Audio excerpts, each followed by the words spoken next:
For the next 90 days, you must begin with one thing. Decide exactly what you want, not 10 things, not 5, just one. One single, meaningful goal that you can hold in your hand and say, this is what I'm after. Until you make that decision, nothing else matters. Clarity is power, and confusion kills momentum before it even begins. The reason most people never reach anything worthwhile isn't because they're not working hard. It's because they're working in too many directions. Scattered focus creates scattered results. You can't hit a target you can't see. So ask yourself what would make the biggest difference in your life over the next 90 days. What's the one outcome that, if you truly committed, would move the needle? It could be something physical, like getting your health back. It could be financial, building the foundation of a business. Maybe it's mental, reclaiming control of your mornings or breaking a pattern of procrastination. Whatever it is, it has to matter to you. Not your parents, not your boss, not social media. You. Because when the nights get late and the energy's gone and your motivation runs dry, which it will, it's only that deep personal reason that will keep you going. Now, once you decide, write it down. I don't mean type it on your phone and forget about it. I mean write it down like it already happened. Language shapes belief. Don't say, I want to lose weight. Say, I am in the best shape of my life. Don't say, I hope to grow my business. Say, my business now produces consistent income and impact. Put it in present tense. Put it on your mirror, your fridge, your journal. Burn it into your mind. You don't need a backup plan. You need a decision. And that decision creates direction. Direction creates focus. And when you're focused, you're dangerous. Because most people never commit. They dabble. They try. You're not going to try. You're going to have decided. This is the line in the sand. This is when you stop circling the same mountain and start climbing. So today you choose one goal, one outcome, one purpose. Not to a hope for, not to a wish for, but to a demand from yourself. You hold that vision not just when it's easy, but especially when it's hard. And for the next 90 days, you give it everything you've got. Because when you commit like that, life bends. Circumstances begin to shift. People show up. Ideas open up. The world gets out of your way when it sees you won't be stopped. Decide what you want and burn the alternative. Now that you've decided what you want, really decided, the next step is simple, but not easing. You've got to build a routine that matches your goal. Not a routine that fits around your old life, but one that transforms it. If you're serious about changing your results, then your days, the things you do every single day, must reflect that. You can't keep showing up like the old version of you and expect the new results to magically appear. It doesn't work that way. Change doesn't begin with motivation. It begins with structure. You don't rise to the level of your goals. You fall to the level of your systems. What I'm asking you to do over the next 90 days is create a non-negotiable daily rhythm. Something simple, repeatable, grounded, not built on hype, but on consistency. For example, you start every morning the same way. It might be waking up at 5:30. You drink water, you move your body, you write your intention for the day, 10 minutes, 15 minutes, whatever it is, it's yours. But it must become sacred. That morning space is where your identity gets built. You condition your mind before the world throws noise at you. That's how you stay aligned with your target. Then throughout the day, you insert small rituals that keep you on course. A midday reset, a 10-minute walk, no phone during meals, a block of deep work with no distractions. These aren't dramatic shifts. They're subtle but powerful. They reinforce who you're becoming. And at the end of the day, you close it out with intention. Reflect. Ask, did I show up today like the person who achieves that goal? Not to beat yourself up, but to tune yourself in. Progress is made by awareness, not perfection. And here's the truth. Your mind will resist all of this at first. It'll try to drag you back into comfort. That's normal. You've been living one way for years, maybe decades. Of course, there's going to be friction. That's not a sign to stop. It's a sign to lean in. The mind is like a muscle. It resists the first few reps. But if you keep showing up day after day, something starts to shift. Your old identity begins to lose its grip, and a new one that's built, not born, starts to take root. Don't wait for motivation. Motivation is a mood, and moods come and go. Build rituals, build systems. Make them so simple you can do them even when you're tired, even when you're stressed, even when nothing around you is going right, especially a thing. Because that's when most people quit. That's when they say, maybe next month. Not you. Not this time. For the next 90 days, you're going to act like your goal is non-negotiable. Because it is. This is the season of discipline, not discussion. Now, let's talk about something most people overlook, but it's the difference between motion and momentum. You've decided what you want. You've built a daily routine. But here's the problem: if you're not tracking your progress, you're flying blind. You're hoping. You're guessing. And hope is not a strategy. If you want real results in the next 90 days, you must track ruthlessly. Because what gets measured gets mastered. Think about it like this. If a pilot flies a plane just 1 degree off course, they end up hundreds of miles from their destination. 1 degree. That's how powerful small adjustments are. And the only way to make them is through awareness, through data, through tracking. You need to know if you're actually moving toward your goal, or just busy doing things that feel good but change nothing. Now, tracking isn't about judgment. It's about clarity. It's about feedback. It's about holding the mirror up every day and asking, did I do what I said I would do? That's it. Not perfection, just honesty. And the beauty is, once you start tracking, you realize how much power you actually have. You start seeing the patterns. You catch the excuses before they grow roots. You see where you drifted and how to course correct quickly. So let's get practical. Use a journal, a wall calendar, a whiteboard, whatever works. Don't get stuck on the tool. Focus on the habit. Every day, record 3 simple things: what you did, how you felt, and where you can improve tomorrow. Maybe you mark an X for every day you showed up. Maybe you log your workouts, your income-producing activities, your time spent deep in focus. It doesn't have to be complex. Just honest, consistent. And here's where it gets real: track even when you fail. Especially when you fail. When you skip the gym. When you overeat. When you procrastinate. Don't hide from it. Write it down. Because that's when the breakthrough happens. Most people only want to track when things are going well. That's not growth. That's ego. Growth comes when you look at the truth and say, all right, let's adjust. Let's go again. This habit of tracking starts to change the way you think. You stop making decisions based on how you feel, and you start making decisions based on data. You stop reacting and start responding. And over time, you realize you're no longer just someone chasing a goal. You're someone who's becoming the kind of person that achieves goals. That shift in identity. That's the real win.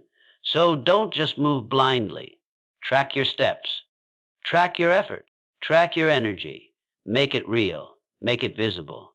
Because when you do, you take control. And nothing is more powerful than that. If you're serious about changing your life over the next 90 days, then it's not just about what you will add. It's also about what you're willing to remove. Because no matter how committed you are, no matter how perfect your plan is, if there's one major distraction still pulling your energy, stealing your time, or poisoning your focus, it will slow you down every single day. And over 90 days, that adds up. It's like trying to sprint with a weight tied to your ankle. You might move, but you'll never move fast enough to win. Every one of us has something that's costing us more than we realize. Maybe it's scrolling social media the moment we wake up. Maybe it's constantly checking messages, reacting to everyone else's urgency, but never protecting our own priorities. Maybe it's binge watching shows late at night, sacrificing sleep, and calling it unwinding when it's actually numbing. Or maybe it's a person, someone who constantly drains your energy, fills your head with doubt, or pulls you off course every time you start to build momentum. Don't ignore this. One distraction, left unchecked, can destroy more progress than 10 good habits can create. So here's the challenging pick. One major distraction, just one, and not forever, not for life, just for the next 90 days. Replace it with something that moves you forward. If social media is the trap, delete the apps or block the sites and replace that time with 20 minutes of reading, movement, or quiet. If it's late night Netflix that's crushing your mornings, commit to powering down at a fixed time and creating a wind-down routine that respects your rest. If it's toxic conversations or gossip, remove yourself. Set the boundary. You're not rude. You're e-focused. And people who respect your growth will understand. Now, let me be clear. This isn't about being perfect. It's about being intentional. You're choosing to reclaim your attention, and the moment you do that, something shifts. You start to feel more clear, more in control. You stop waking up already behind. You stop ending your days wondering where the time went. That's not a small thing. That's everything, because time and energy are the currency of results. And most people are broke because they're spending both on things that give them nothing back. When you eliminate distraction, you create space. And in that space, you get clarity, you get power, you get momentum. You stop chasing quick dopamine and start investing in long-term confidence. You stop reacting and start building. And here's what's amazing. You'll start to realize you never needed that distraction in the first place. You were just using it to avoid something. And once you stop avoiding and start acting, your life begins to bend. So if you want to go all in, don't just ask, what should I do? Ask, what must I stop? Then cut it, replace it, and watch what happens when you finally give your dream your full, undivided focus. You've made the decision. You've built the routine. You've started tracking. You've cut the distractions. Now here comes the part that most people try to skip. But it might be the most important. You need to bring your commitment into the light. You need to tell someone. Share it. Speak it out loud. Because when your dream stays in your head, it's just an idea. It's fragile. It's easy to hide from. Easy to delay. But the moment you share it with someone else, the game changes. Suddenly it's real. Suddenly it has weight. Suddenly it's not just a goal. It's a promise. There's something powerful that happens when you go public with your intentions. You stop playing small. You stop giving yourself quiet permission to quit when no one's watching. And let me tell you, nothing will make you raise your standards faster than knowing someone is watching. Knowing you're being held to what you said you'd do. Because now, it's not just about you. It's about your word. And your word is everything. Now, I'm not saying you need to post your goal all over social media. That's not what this is about. This isn't about likes or validation. This is about accountability. That can come from a friend, a mentor, a coach, or even a group of people who are chasing their own goals. The point is to put yourself in an environment where quitting feels harder than pushing forward, where you're expected to grow, where you don't just show up when it's convenient.